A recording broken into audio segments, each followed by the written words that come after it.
शकतं. या निवडणुकीच्या अनुषंगाने आज आपली आढावा बैठक झाली. तर या बैठकीमध्ये आपण काय निर्णय घेतला?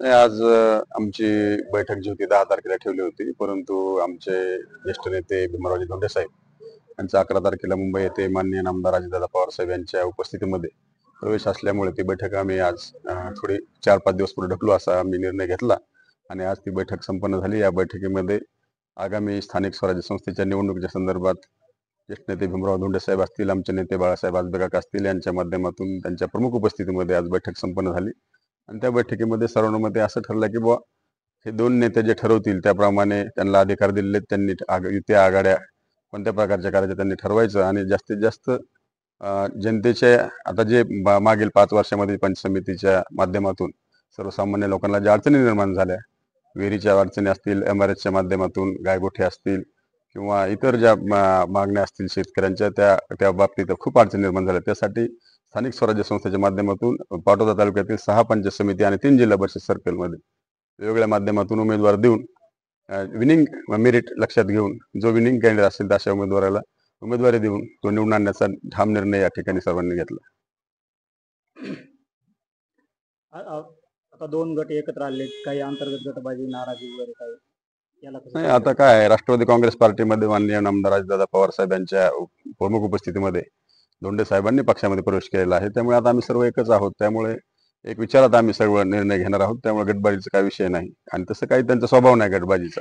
कारण धोंडे साहेब असतील, आजबेकाका असतील, हे दोन्ही व्यक्ती सरळ सरळ स्वभावाचे आहेत. वा कधी असं छक्क्या पंजामध्येचं राजकारण त्यांनी कधी केलं असं मी स्वतः पाहिलेलं आहे. त्यामुळे गटबाजीचा काही विषय नाही. कार्यकर्ते पण आता पक्ष बांधणीसाठी सर्व कार्यकर्ते एकत्रित आहोत आणि निश्चितपणे त्या पद्धतीने आम्ही काम करू. पाटोदा तालुक्यामध्ये 3 जिल्हा परिषद गट आणि 6 पंचायत समिती गण आहेत.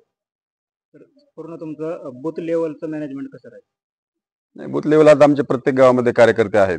त्यांच्या माध्यमातून आम्ही बूथ लेवल कमिट्या पण आमच्या स्थापना आहे झालेल्या आहेत. त्या पद्धतीने आम्ही भविष्यामध्ये नियोजन करू आपण वेगवेगळ्या गण वाईज बैठका घेऊ. कार्यकर्त्यामध्ये उत्साह वाढवण्याचे आपलं काय नियोजन आहे? कार्यकर्त्यामध्ये उत्साह वाढवण्यासाठी आता मागील विधानसभा झाली, मागील लोकसभा झाली, त्या निवडणुकीनंतर आता कार्यकर्ते आता धोंडे साहेबांचा प्रवेश झाल्यामुळे कार्यकर्त्यांमध्ये उत्साह ऑलरेडी आलेला आहे आणि भविष्यामध्ये आता कार्यकर्त्यांची निवडणूक असल्यामुळे प्रत्येक कार्यकर्त्याने यामध्ये झोकून दिलं पाहिजे.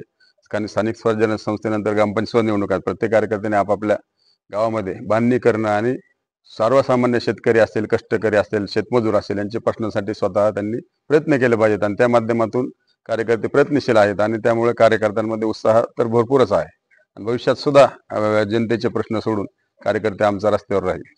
विरोधक तुमच्या कोणत्या मुद्द्यावर हल्ले करतात आणि तुम्ही त्यांच्यावर काय प्रतिक्रिया द्याल?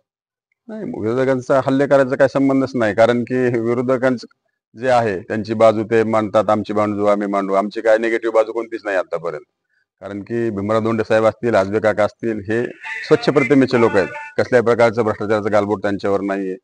आजबेकाकांनी सुद्धा खूप मोठे काम या मतदारसंघामध्ये दिले. जवळजवळ 2200 कोटीचा निधी आपल्या मतदारसंघाला गेल्या 15 वर्षात 20 वर्षात आला नाही इतका निधी त्यांनी या मतदारसंघाला दिलेला आहे. त्यामुळे जनता ही विकासाच्या मुद्द्यावर यावर्षी मतदान करील असं आम्हाला एक अपेक्षा. आगामी जिल्हा परिषद पंचायत समिती निवडणुकीमध्ये आपण युवा चेहऱ्यांना स्थान देणार आहेत का? हा, युवा चेहऱ्यांना संधी मिळणार आहे. 50%च्या पुढे आमचे युवा चेहरे राहतील आणि काही अनुभवी लोक सुद्धा यामध्ये घ्यावे लागतील, जेणेकरून पंचायत समिती असेल, जिल्हा परिषद असेल, त्या ठिकाणी अभ्यासू व्यक्तिमत्व गेलं तर निश्चितपणे आपल्या जनतेचे प्रश्न त्या ठिकाणी मांडले जातील. कारण स्थानिक स्वराज्य संस्थेच्या माध्यमातून जे रूटमध्ये प्रश्न असतात सर्वसामान्य लोकांचे ते ह्या स्थानिक स्वराज्य संस्थेच्या माध्यमातून सोडले जाऊ शकतात. त्यासाठी अनुभवी काही चेहरे आणि काही नवीन तरुण चेहरे असा संयोग करून आम्ही चांगले उमेदवार देऊ. आपल्या पार्टीच्या वतीने मतदारांसाठी काय आवाहन कराल? मतदारांना मी एवढंच सांगू शकेल की आपल्या मतदारसंघामध्ये विकास अजितदादांच्या माध्यमातून होऊ शकतो. पालकमंत्री माननीय नामदार अजितदादा पवार साहेब आहेत आणि ते जनतेचे प्रश्न सोडवण्यासाठी सकाळी 6 वाजल्यापासून अजितदादा रस्त्यावर असतात. 24 तास कामामध्ये असणारा व्यक्ती म्हणून अजितदादांची ख्याती आहे आणि भविष्यामध्ये सुद्धा या माध्यमातून आम्ही बीड जिल्ह्यातील जनतेचे आणि सर्व कष्टकरी असेल, शेतमजूर असेल त्यांचे प्रश्न सोडवण्यासाठी प्रयत्नशील राहू.